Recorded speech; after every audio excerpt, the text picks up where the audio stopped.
ચાલો નેક્સ્ટ, એક કાર્બન અવરોધ પર 3 નારંગી રંગના પટ્ટાઓ છે તો તે અવરોધકના અવરોધનું મૂલ્ય મહત્તમ મૂલ્ય ખાલી જગ્યા હોઈ શકે.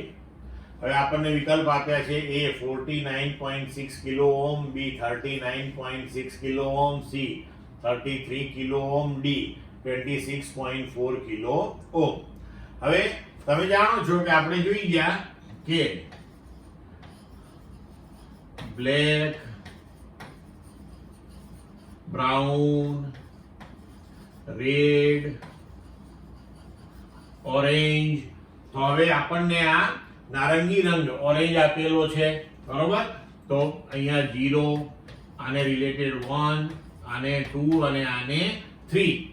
તો 3 પટ્ટા આપ્યા છે. તો પહેલા બે પટ્ટા જે છે આપણને એ 2 અંકનું મૂલ્ય આપશે. તો શું આપશે?